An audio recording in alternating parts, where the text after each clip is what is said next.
Public choice theory can be used to explain a lot of problems in the developing world. Today we will learn how the problem of dispersed benefits and concentrated costs leads to policy paralysis in India. Another big problem in India and many parts of South Asia and Africa is open defecation. This is people defecating in the open, causing a massive problem of public sanitation. Typically, this practice is associated with low-income groups in rural areas who cannot afford to access toilets. At higher income levels, people are more likely to have access to toilets. So it seems like all India needs is more toilets. This led Prime Minister Modi to distribute free toilets to the poor in India. But in India, the problem is more complex. Unlike other countries, toilet use is not just linked to income, but also caste. Ideas about ritual impurity associated with dealing with human feces prevent caste Hindus from having toilets inside their homes that are not well connected to sewage systems.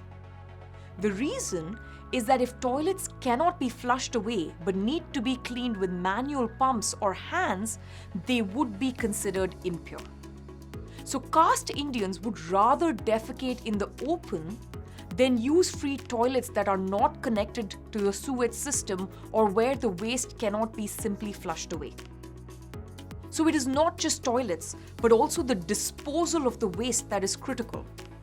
Indians don't need free toilets as much as they need sewage and waste disposal systems. And once again, the problem is not technological. The Indus Valley civilization is the earliest example of drainage and sewage systems in the world. Indians literally invented this technology. The problem once again is political incentives.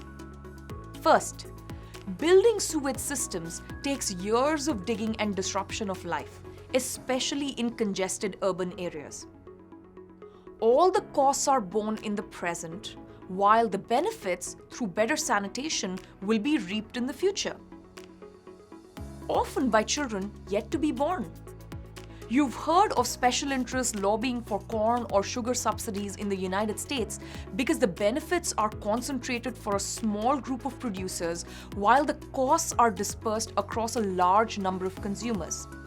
This makes it easy for sugar or corn farmers to organize and act collectively as a special interest group. But with sewage systems, the inability to have collective action is due to dispersed benefits and concentrated costs. All the benefits are distributed across all citizens over time. But the costs of the digging and disruption are borne by the politician who initiated the project.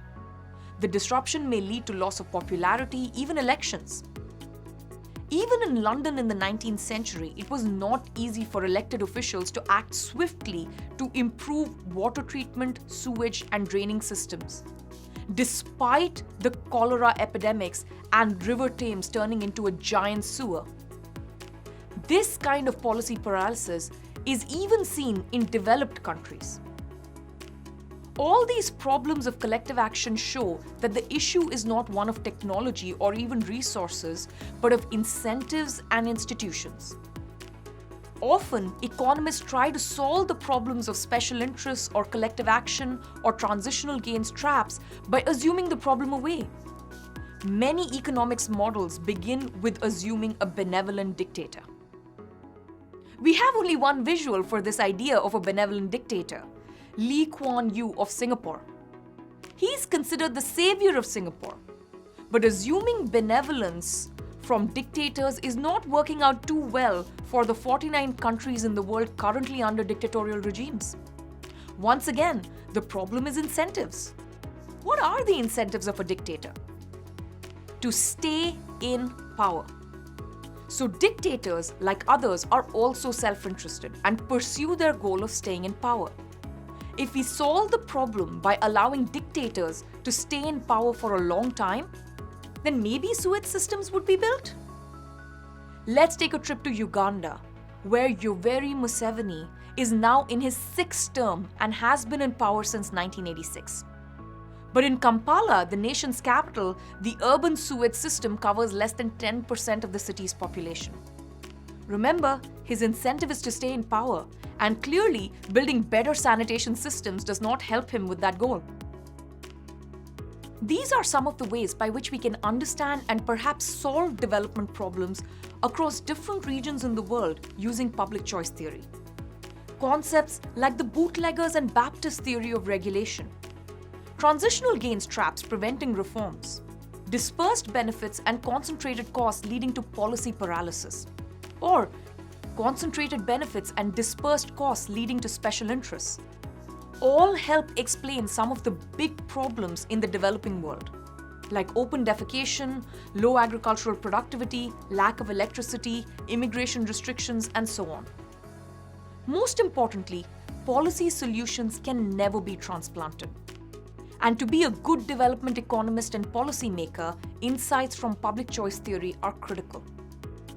So to conclude, here are some lessons from public choice theory that can be applied to development problems. First, that political actors, just like everyone else, are self-interested. Second, incentives matter in all spheres of development: social, cultural, economic, and political. Third, we need to design policies that align self-interest of the political actors with social interests. And finally, we must take into account local context and culture instead of exporting solutions from the developed world to developing countries. If you want to learn more about public choice, check out some of our other videos